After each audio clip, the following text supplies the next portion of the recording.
I'm Autumn Bensett, founder of the Bossy Babe brand, fitness coach, and serial entrepreneur turned intuitive life and business coach. The Wealthy Babe podcast is for the ambitious, courageous, and spiritually charged up woman in network marketing, craving wealth not only in her bank account, but in every aspect of her life.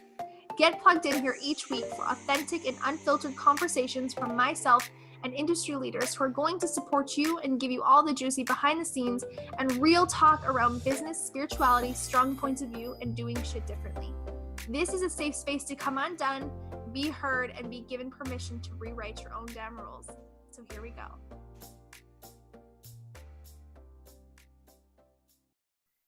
What's up, you guys? Welcome back to another episode of the Wealthy Babe podcast. Today we have Shannon Wooten with us, and I am so excited to have her on the podcast and have her on this episode with us. It is going to be so freaking juicy. Just buckle up and get ready. So thank you so much, Shannon, for being here. Hi. Hello. I am so honored to be here with you. I love that you're wearing a shirt that says Queen right now because I'm like, yes, everyone needs to know Autumn. She is for sure a queen. Girlfriend, when we were doing this, when I knew that we were going to do this today, I'm like, I need to embody the queen. Like I feel like you are queen. Like Shannon is queen. So I'm just like, I need to wear my queen shirt. Well, damn. I'll take it. Thanks. Yes. I love it. Okay. So you guys, I'm going to introduce Shannon just super quick. For anyone who doesn't know her already, Shannon Wooten is a life coach. She is a writer and an infertility survivor. She is a mindset coach for visionary entrepreneurs ready to trailblaze a path to wealth and intimacy. She is a wife, mother to 2 fur babies, rebellious, creative junkie who believes that life can be whatever we want it to be as long as we have the sass, class, and willingness to create it. Oh my goodness. That is you in a freaking box and so much more. It's going to be so good. I'm so excited. Thank you. Yes. Okay. So I always start this off with the same kind of question because I think it's super powerful for women to really celebrate. So what are you celebrating right now? Wow. Fully loaded. Fully loaded. Holy crap. So I am celebrating stepping into a new branding launch that is going to be hitting the earth, the universe, spiritual energy waves very, very soon. And I'm also celebrating finishing my Infertility Sucks You Don't book edits and figuring out how to get publishing done and release that book by the end of this year. Oh my goodness. This is so freaking exciting. Oh my God. Thank Your you. book! Your book! Like, can I have it in my hands right now? Can I read it? Oh my gosh, that's what I was just saying too. I was actually saying this to my husband because we were trying to figure out like, okay, do I want this to just be like an e-downloadable book? But I'm such a tangible, like hold it in your hands girl. And I also like the smell of books, something about, I don't know, the way the paper smells. Yeah, I like write in the margins, like all that jazz. So yeah, very, very soon. I'm so excited. Oh my goodness. You know, this isn't even what we're going to talk about, but like, do you have any quick tips or sparks of inspiration for women who are like, I want to write a book, but I don't know where the hell to start. Like this seems overwhelming. Cause I you know what I mean? It's not something that I haven't thought about, but even I'm just like, oh my goodness, where do you begin writing a freaking book? Like this is a mountain that you got to climb, but it's an incredible mountain. Once you put out into the world, it is something that lives on and it impacts so many lives. Oh, thank you. Yeah, I couldn't agree more. So I think I'll speak specifically to my type A babes because I can relate to you. I am you. I see you. I hear you. I love you. Take a load off, sister, would be my first piece of advice. And, you know, the idea of I need to sit down and have the whole structure prepared out. Totally. And you can Google that, right? That's what they'll tell you to do. Create a structure, an outline, and go from there. But for the most creatively freeing thing that I learned in my writing process was, you know, journaling. Just really sit down. And I think Kara Awalewa always says this as well. When you just sit down and write on a specific topic, just riff on it, right? Yeah. And that's how I wrote my book. It was kind of like, where am I now? And I just journaled and it just oozed out of me where I was in that part. You know, where do I want to be? And then oozed out from that as well and just kind of riffed on that. And somewhere in between, I realized that I had, 20 pages of here's where I am, here's where I want to be. how can I get there? Where can I get there? So take all the structure and the rules out of it would be my first piece of advice. My second piece of advice would be to just allow yourself to be free and tap into your emotional side. And then the last piece, kind of giving you at least a little bit of structure, is deciding like where you want to go with it. If you're writing a book, there's usually like a bottom line. Bottom line it for yourself. What's the bottom line message you want to get out there? And then allow yourself to find structure freely off of that. That's such good advice. I love the fact that you're like, just fuck the structure, fuck the rules, just like journal it out, come from your heart, and that's how you're going to make the most powerful book. So are you kind of in the phase where you're pretty much, it's all wrapped up, it's all kind of done, you're just in the last little bits, edits, publishing, and getting it out into the world? Yeah, everything is done. I just need to figure out the whole self-publishing piece. I got 16 chapters, a prologue. I've had edits done. I actually used Kara Awalewa's editor to edit my book. She's fantastic. And yeah, I'm just in the piece of getting, how do I e-download this and how do I print this thing? Oh my goodness. Well, maybe we can talk about that after we're off here, because I've self-published a journal onto Amazon and stuff, so I don't know if that's the route that you're wanting to go, but we can maybe chat about that off the grid a little bit after. I would love it.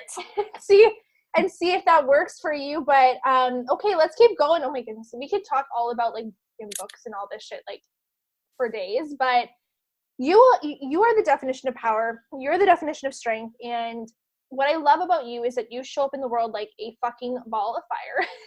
You really fucking do it. I love that about you. But just from hearing your story, from being in your energy, I know that it wasn't always like that. So could you share maybe a little bit about how you got to this incredible place in your life and with yourself for the babes who are finding you for the first time? Woo, okay. So, wow. I think that it wasn't like an overnight sensation, Yeah. So for anybody that's thinking it's going to be, a quick rip off the Band-Aid, wham, bam, thank you, ma'am scenario, it's not. At least it wasn't for me. Doesn't mean it can't be for them. I basically am the poster child for somebody that felt like they just didn't belong in the world for most of their lives, right? I grew up in a very, very cerebral family. And it's not that I don't think I'm smart. I do think I'm smart. It's just I grew up with this inclination of, I was very introspective, very creative, always liked to draw and to write. And I took voice lessons and dance lessons. I was a gymnast. I was, kind of like the theater, band playing, gymnastic, volleyball playing girl. And I just didn't know where I fit in. I felt like I needed to compartmentalize myself. And so I kind of just played a part for most of my life. I went to school, got good grades, went to college against my own will because I didn't want to, got my master's degree because I thought that that's what I was supposed to do next, got a really good job, climbed the ladder because that's what I was supposed to do next, seeking the validation. And then infertility leveled me because it was like this thing I couldn't win. It was the thing I couldn't figure out. It was the thing that no matter what I did, cutting into myself, fertility medicine, I just couldn't beat it. And so I went to a period of depression and I had thoughts of suicide, and that scared the shit out of me because I was this person that loves life. I did everything. I was in everything. I wanted to win everything, and when that happened, I didn't know what to do. And when that happened, I was faced with the idea of, really, do I end it or do I make a different choice? And I read a book by Carol Pesky. It's called Happy Bitch. And in the book, she basically says you need to lay down in the gutter with your pain in order to ever overcome it. And I'm paraphrasing.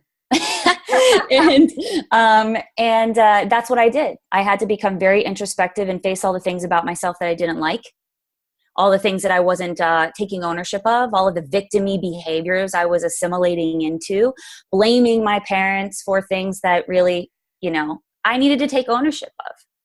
And I really needed to take a stand for the life that I wanted, which was to be a writer, which was to become someone who could relate to people and communicate with people. And so I became a life coach, and to advocate for women who are the rebellious balls of fire in this world, that don't feel the need to cover up, who say fuck, who like great sex, who want to stand on their own 2 feet, make a shit ton of money and say, I did it on my own, not because I didn't want help, but because I chose that path.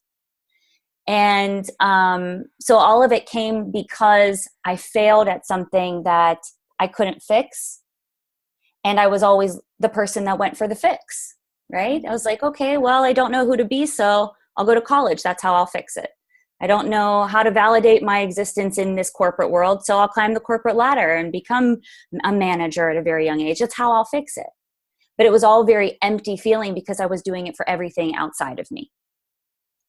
Yeah, and I think that's really powerful because I can definitely relate on the level. I mean, I obviously, well, I'm pregnant right now. I didn't struggle with infertility, but I did go through that same period of time as well with college and university and feeling like that was the path that I had to take, and I had to climb up this ladder. And it really did come from this space of other perceptions. I mean, of course, like the things that society or my parents or other people, and I mean, bless their hearts, I know that it came from a space of love. We know that they do it because they love us and they want the best for us. But you know, it's even realizing right now that we're in this incredible gap with our generations, and we're really and I think Andrea actually mentioned this on the podcast I just released, and it was a really great point. But we are the first generation of women really in a long time that are actually having this power to step into these things that we feel called to do.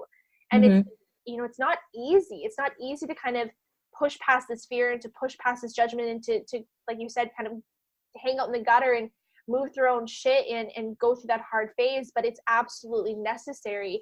And in order to find that light, you know, you have to go through the darkness. We're going to dig into that in a little bit later, but I think it's just so powerful that you are this woman who has gone through the bullshit. You've gone through the hard stuff, and you've been able to do the inner work and ask a lot of the tough questions to yourself that I think a lot of us ignore and we don't want to. And it's very easy to victim blame, and it's very easy to not take responsibility over our life and to continue doing the same thing. And in the long run, I always kind of say to my clients, but we have these internal beliefs about ourselves that it has to be hard. It has to be a struggle for us, that we have our narrative, we have our story. And so we're always looking to the outside world to confirm these beliefs that we have on the inside. And so I think it's really powerful that you are this ball of fire, you are this rebellion, and you were somebody that fought through this dark period in your life. And you said, you know what, I could choose one way, but I can do the hard shit and I can choose another way. And I know that's not easy in the moment, but looking back in hindsight, would you say that was 110% worth it? Oh, absolutely. I've never felt more like myself and also exposed at the same time. Right? Like, you know, the jig is up. Here she is. And it's a conversation that also you have to have with everybody that's been in your life too, right? Like, hey, here's this transformation that I'm going through, and it actually has nothing to do with you. And when they make it about them, you have to keep reminding them, nope, see, actually still not about you. Still just all about over here. Love you to pieces, mean it. But this is something that I need to go through because I just want to feel like I fit into my own skin for the first time in forever. And I think that's really powerful that you just mentioned that. Like, that's super important because people do start to make it about them, right? You start to shine your light really bright, and people are either like blinded by it, or they're going to walk into the sun and into the light with you. And 9 times out of 10, people do make it about them, and they get triggered by the things that are going on, and you shining your light and you finding your purpose and doing the big scary things and not staying stagnant and not staying stuck. So how would you say that you help maybe guide your clients or other women through this and being able to kind of walk through those conversations essentially, and not, how am I trying to word this? How do you help them kind of walk through these conversations and help them to maneuver, whether it's with their spouse or their family, and help them to see that it's not about them, but it's for the greater good of who it is that they're becoming? Yeah. Great question. So first and foremost, it's all about deciding, like, who are you? Right. Mm-hmm. So it always reminds me of like being a little kid on the playground. right? And you're seeing somebody being bullied, except you're the bully. You're bullying yourself. Yeah. And it's kind of coming to your own rescue, except allowing yourself the realization that it's you merging into who you were always. You were always this person. And so supporting that, getting really clear and specific on here's how I'm going to take up space. And so the questions that I pose to my clients, even the conversations that I've had with my parents about like getting tattoos and shaving my head and being a redhead who dyes her hair platinum blonde, you know, is who do you want to be? How does he or she look? How do they speak? What do they dress like? Who is going to be in their life as they transform through this change? Who is going to be out? What boundaries do they need to create? What will be accepted and tolerated and what will not? Because all of these things are about harnessing an energy that you have to cultivate, to curate, and to continue to allow to reverberate on a wave of energy that will allow itself to perpetuate so that it grows and expands. Because there will be moments where you're challenged and you are leveled again. I do not, for any brief moment, joke myself into believing that I will never have another circumstance that levels me, that hurts my heart, that challenges me, that makes me go, whoa, who was I in that moment? That's not me being in integrity with what I'm committed to. That was me falling out of integrity. But I don't need to bludgeon myself over the head with it. It's me making it very, very flat. And I talk with my clients about feelings all the time because we get feelings wrapped up in integrity like a motherfucker. And actually, integrity has nothing to do with your feelings. Integrity is about a commitment. Yep. So if your commitment is to showing up and being a badass and running her business like a boss and having great sex and fluid relationships that are energetically matched, and you are out of integrity with that commitment because you have a feeling about it, then you need to get back to basics. The feelings are great. You can have all of them. You do have all of them. But it's in realizing that it's just a commitment. I need to be this person because that's who I am in my eyelashes. That's who I am in every breath that I take. So when I am not this person, I'm actually out of integrity, not only for me and who I want to be, but for everybody I have a relationship with in my life. And that's where all my feelings come into play. Yeah, so I'm curious on how you navigate this because I know sometimes this is something really big that I stand strong in. I think if there's one thing, if looking back on, you know, the shift that I've made in my business where I've gotten into from where I was to where I'm right now, it's a hands down it's because of embodying not who I was, but who I wanted to be. Mm-hmm. And embodying that energy and how she shows up and who she is and investing at that level and taking risks at that level and speaking at that level and treating myself at that level. But I think sometimes, you know, this comes up with clients that I work with and women as well is what's the difference essentially between the term fake it till you make it and right. I know I'm with you. I know. Because I know you posted about this and shared about it. So I'm shaking my head, folks. I know. I'm shaking it. it. So where's the middle ground in this? Like where's the difference between where they're feeling like they have to fake being somebody else and actually stepping into this version of this woman? So look, there's nothing. I hate like right or wrong context, right? Like, because right or wrong is like also the same as like good and bad, right? There's nothing wrong with manifesting and up leveling your energy to vibrate higher. So I believe in positive affirmation. So if you need to tell yourself every day that you are a bad motherfucker to get you to act like that, then that's what you need to do. But that's not faking it. That's you having a conversation with yourself that says something here is intimidating to me. Something here feels outside of my comfort zone, and realizing that it's just an awareness. It doesn't have to be that you're a faker. It's that this actually is outside of my comfort zone and I have a feeling about it, whether I'm scared, whether I'm excited, and stepping into that feeling and embodying it. So what that means is on the road to becoming your most badass or, you know, intelligent, brilliant, impassioned version of yourself in your life, that you encounter a roadblock that's like, oh, I'm scared. You don't have to pretend like you're not scared. You'd be like, I'm scared. I'm scared about this. This is making me feel uncomfortable. And then the gut check about that gets you integrity is where you allow yourself to have that emotion, or you put a blanket over and go, oh no, it's just fine. I'm going to keep it moving and pretend like it's not there. Because the difference between people that reach high levels of success and those that, incrementally succeed or fall off are those that say, I got shook. Something hooked me about this, and I'm going to go in search of whatever it is so I can continue to overcome it because I will get hooked again. Versus those that say, oh, I'll just pretend like everything is fine and don't allow themselves to grow exponentially by allowing themselves to have a true emotion. Being a faker is pretending like everything's fine when it's not. Being a faker is pretending like you're a queen when you really actually feel like you're not, right? Being a queen is realizing that I'm going to have emotions, I'm going to have feelings, I'm going to have setbacks, and going in search of those things that are continuing to push me forward is what's going to allow me to level up. Yes. Okay. You said that so beautifully. And I love that we kind of tapped on the difference between, because you're not faking it. You're embodying something before you're there, but it doesn't mean that it's any less real. So right. I love that you mentioned that and how you worded that. That was so beautiful. So let's talk the real deal about judgment here for a second, because it's not, only in who you are, but also in business. And so many women really let this fear of judgment hold them back. So where has this shown up for you, and why are you so damn freaking passionate about helping other women overcome it?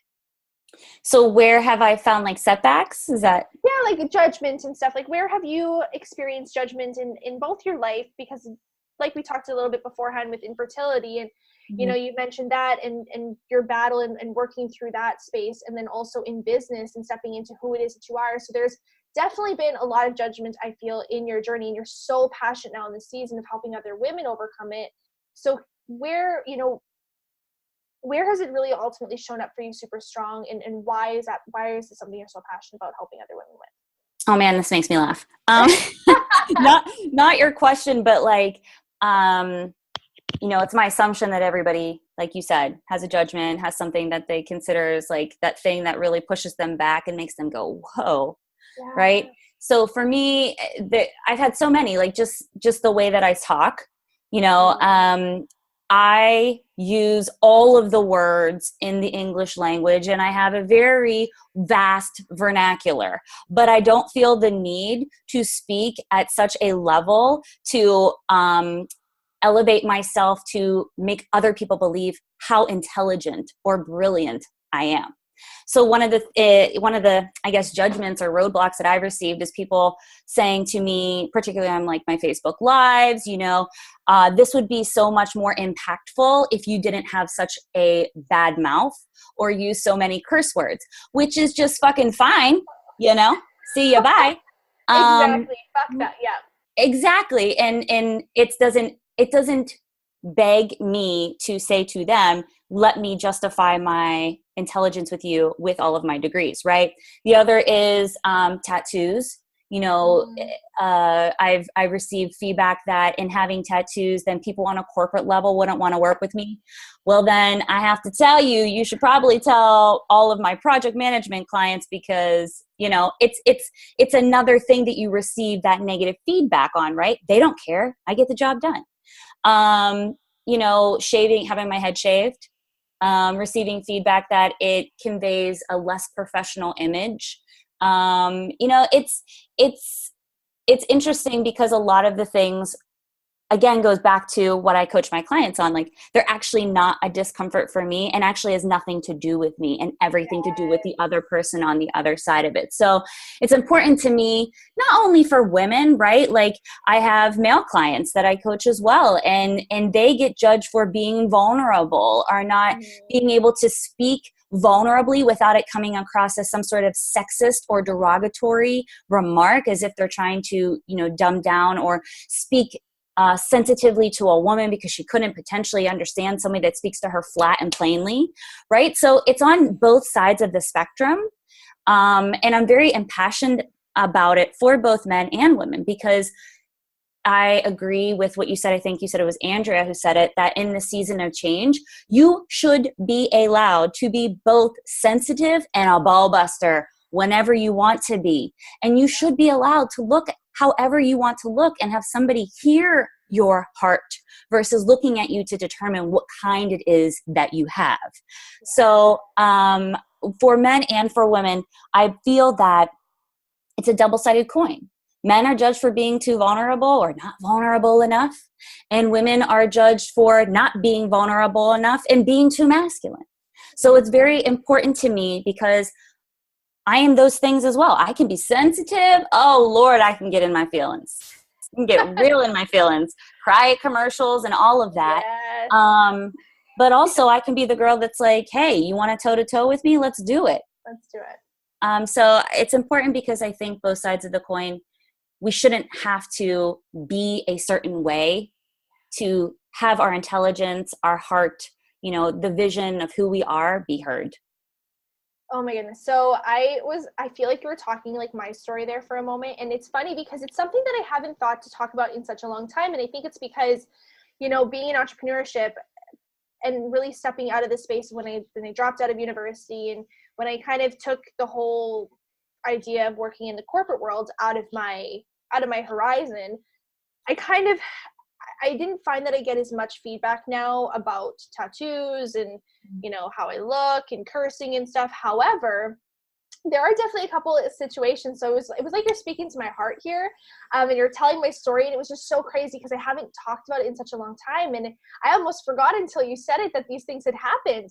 And in university, I kid you freaking not, I stood up and I did my final project in one of my it was an ethics class. It was an ethics class in business. And I stood up in front of a whole class of people who not one of them had a tattoo. And I talked about, my whole presentation was essentially about how having tattoos in business and having tattoos in the corporate world is something that, it was so long ago, but essentially this is something that, should not be discriminated against, and why this is powerful and how this is bullshit. And I stood in front of a whole class and I talked about this topic to a bunch of people who had not a single tattoo on, but my ethics teacher, he was so happy with it, which I was surprised about. But people used to say this stuff to me all the goddamn time, like, well, you shouldn't get this tattoo. Make sure you don't put it too low on your arm, or right, that's not very professional, or you're not gonna get a job. And I sat there and I was like, but I could never get this. I could never wrap my head around this. Why are you seeing me for my tattoos versus who I am and how I show up in the world, how I do my job, or my intelligence or my expertise? Like, why are you judging me based on what I look like versus what I'm actually capable of? And I could not fucking get behind this for such a long time. And it pissed me the hell off. So it was so funny and I think it was one of those moments where I think I decided, okay, I'm not meant for the corporate world, because I'm not going to start dimming down my light and who I am and what I want to do and what I want to do with my body to fit in to the expectations of the world. And I think that was part of the time when I started to have these realizations and kind of start to drift past the norm and say, like, I get that all of you guys are down for this and that's who you guys are, and I honor the hell out of you for that, but I'm just not one of you. Like, I don't fit in here, and this is not where I'm supposed to be. And it was not too long after that I actually dropped out, and I was like, I'm fucking done with this shit. Like, I need That's amazing. And then it was actually funny too about the whole cursing. Like, I curse. I'm right there with you. Me and Derek even, it brought up this story because when me and Derek were personal training and we had our group fitness business, and we had our own private business in the health and wellness world, I actually went to a massage one time with my massage therapist, and he made a statement to me that we should probably stop swearing on social media. We should stop swearing when we speak, because we're not going to target more people, or we're not going to sign on people, and we're actually hurting our business. And this is something that, all transparency, his family strongly gave a lot of pushback on, which is why we don't have a big relationship with his family, was because of how we show up and being very authentic and swearing and showing up loud in the world and cursing and having tattoos and doing this type of a thing. And I remember just having that conversation and being like, well, then I don't fucking want to work with them. They don't like well, that. Then I don't fucking work with you. Like this, like, if you're gonna come into the gym, we're gonna swear. We're gonna, like, this is what we're gonna be. So if we can't show up this way, you're gonna be really fucking confused when you come into the gym. and we're training you and we're working with you and we're like, fucking get 10 more. And so it's just crazy because I totally forgot that this even happened, and I forgot that this was even like, because it changes and it shifts so much. I'm surprised that people even still kind of come on and share this feedback with you. But I mean, I guess but like you said, it's not about you, it's not about me, it wasn't about us. It's how people perceive, it's their triggers, it's their limitations, it's their ceilings, and it's what they're conditioned to believe to be true. And that's why it's so important, I think, that when this judgment does come up for you or for your clients, whoever it is, that you recognize that you don't have to dim your light, you don't have to dim who you are to show up in the world. You have to be authentically you, because that's all, you only owe it to you. And they're going to put that ceiling on themselves, and they're going to have that judgment on the rest of the world, but that's okay, because that's about them. Right. And it's all of the meaning behind it, right? I mean, a swear word is really just a word. Yes. Like you give the power to it, right? Like, yeah, 100%. Yeah. And it's the same thing. Like, if you have an opinion about my tattoo, which, great, good for you. But I also have an opinion about my tattoo, and it also means something really impactful for me. So it's a double-sided coin, like I said, and this is the same conversation I have with my clients. If they have an opinion about the word choice that you use, or the way that you dress, or what you wear, or how you talk, then that's fine. Think about what your intention was, and versus always worrying about their perception, and allow your intention to be with you still long after somebody says, wow, you are dumb, or calls you dumb because I've used the word fuck. Well, that's fine. I actually didn't even notice it, and I'm still going to use the word fuck, but you can go on thinking I'm dumb. Right? So, fucking men. Yeah. Yeah, no, this is so good. Okay, so I'm going to polarize for a second. I'm going to stand on the side of the fence, which I think is perfect as we're talking here. I think positivity 100% of the time is bullshit. Oh, yeah. And I know this is something that you totally are on board with. But, I truly do know and 100% believe that it's in the dark that you find your light. And I do really think that trying to be positive 24/7 and always being positive and not tapping into this dark is it does more harm than good, essentially. If you're not going to honor what's hurting you and honor these, I don't want to say the deep, dark parts of you, but we all have them, and they're real, and it's okay, because that's how we become better, not bigger. I guess we can become bigger too. Yeah.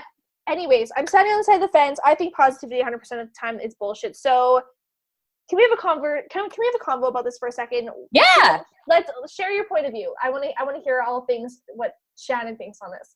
Yeah. So look, I love feeling good, right? Yeah. I love positive vibes. I love happiness and joy. But you have so many more feelings and emotions in your arsenal that make up who you are as a human, and pretending that you're only going to have joy and positivity and happiness all the time is going to be the thing that sets you way back. Yeah.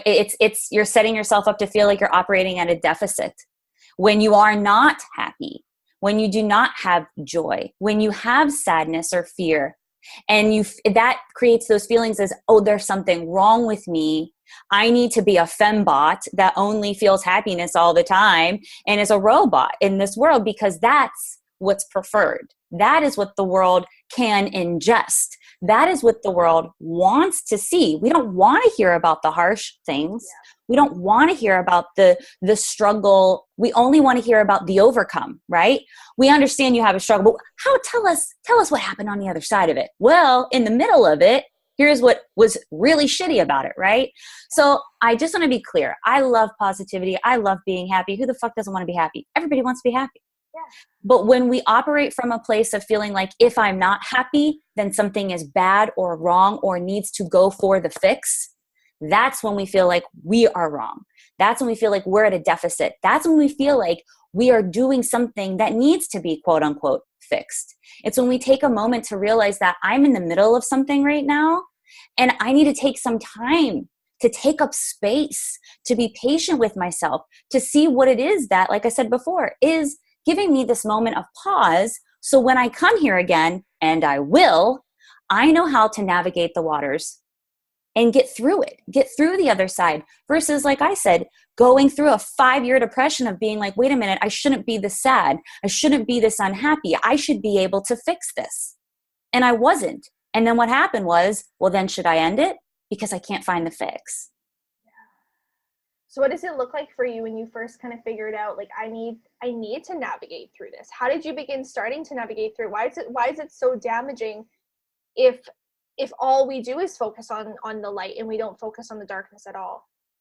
Well, then how do you ever get to know yourself, right? Yeah. How do you ever get to know what your triggers are if you don't sit with them and identify them, right? One of the most beautiful things that I've ever done for myself was just to say, you are so devastatingly sad right now. You don't actually even know where you are or who you are. Because I was so focused on getting to the other side and being like Polly positive pants, like, oh, put on the smile. I didn't want my family to be worried about me. I was worried about everybody else, the perception, them having this burden too, them worrying about me, right? And me worrying about them all the time. I wasn't able to see how damaging I was being to myself, how damaging I was being to not allowing myself to take up space and to fall freaking apart and to be like, I don't know what to do next. And to realize, like, that was okay. It's all right. Because I truly believe as people, connection is what allows us to be strong, allows us to coexist. But that's not only with other people. You need to be so intrinsically connected to yourself and knowing yourself. And that's what allows you to get through those negative times to get back to positive vibes. Okay. So I'm curious how you allow yourself, especially in business, like how you allow yourself to have these moments and how you allow yourself to kind of navigate through the dark when it shows up, and to feel into it and live in it and just be with it and sit with it, but then also show up in the world and still do the damn thing, like still show up for your clients, or still show up in your business, or still, and maybe it does look like you're not showing, like maybe it does look like you're taking some time for you. How do you kind of go about that when it shows up for you? I can't remember where I read it or where I heard it from, but there's a quote that's something along the lines of, whenever it is you have a strong emotion, it's a basically alarm going off inside you that telling you attention needs to be paid somewhere. Yeah. And so when I do have those moments where I am in my darkness, I don't look at it as if I am struggling anymore. I look at it as if my body is saying, you need nourishment and nurturing. So when I get to my darkness, I'm super creative. I have two sides, right? The two sides of choice are I can isolate and be by myself. And that's when all of the negativity starts to compile and makes me feel unworthy, the not enoughness. And I just feel I'm kind of without help. I have no way of fixing what's going on. I have no way of getting through it. And when I am in that place, then I kind of dwell in the darkness and shame myself for it. And the other opportunity is to get really introspective with the nourishment and the nurturing that I was talking about, and kind of paying attention to, okay, stop everything. What's going on right now? I'll meditate. I'll do some yoga. I'll write. Writing is always numero uno for me. Just kind of like getting it out, just being present to the feelings of it all, no matter how scary and how harsh it is. And then I become super creative. Then I become super impassioned. Then I become super powerful. And I notice that energy will perpetuate itself into other things, showing up for clients, showing up on live video. And, it's not always the most coherent or clear, but it is the thing that continues to push me forward. So everybody has, I think, those two sides. What is your self-destructive, self-sabotaging behavior? And what is your self-loving, self-creating, self-empowerment behavior? Yeah, so it's not so much just like literally sit with it and just like wallow in it necessarily, and like, go over all the reasons why this makes you a bad person for feeling the things you do, and being like, I should be feeling something different. I should be happy. I should be this, I should be that. But instead it's, okay, I feel this way. Yep. I see you. I hear you. I feel you. It's here. You exist. Hello. And giving recognition to it, but then also saying, okay, well, what is it meaning? Like, what are the clues here? What's the alarm going off? What am I stretching into? What needs to be healed? And being able to just take that nurturing action. I think that's really powerful, because there is that confusion. Maybe sometimes we do say like, well, sit with it, and people may take that a little too literal. And it's not so much just sitting with it. I mean, sure, maybe you can have a bath. you need to sit with it a little bit, but I think that's really powerful that you mentioned it's about doing the inner work, and it's about seeing what it's actually trying to show you, and that alarm is that's going off, and that's really what's, that's fucking powerful. It's and because a lot of people have the opinion of like, take action, get yourself out of it by doing things. Mm-hmm. And I don't agree with that. It's like there are different types of personalities, people that are very light. And when you're in their presence, that's just their natural state of being, right? But there are other people who, kind of like myself, who are actually comforted in their darkness, are comforted in the introspection, are comforted in the, being so intimate with your feelings that you're not intimidated by them. It's when we are intimidated by other people's opinions by them that we get scared of our darkness. For people that are comforted in their darkness, it's going deep, going inside that allows us to nurture ourselves and take a pause. And that is your doing. Some people, it is actually taking physical action.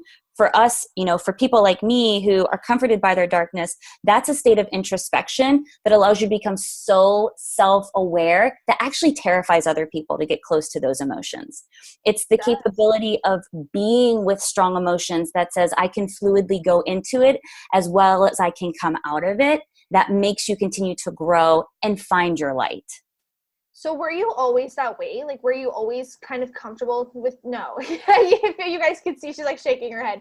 So you weren't always that way. Okay. That's not something that you're like, I was born coming out of the womb, like being okay with it. Like, right. Well, I think as people, like, we want to all be light workers, right? We want to be the people that are like sprightly and shiny and new, because like the world seems to relate to that, right? Like, oh, her energy is so easy to be around. That makes her a light worker. When really it's like you can be a shadow worker by connecting to other people that are able to be so intensely with their emotions. That's what's drawing you to them.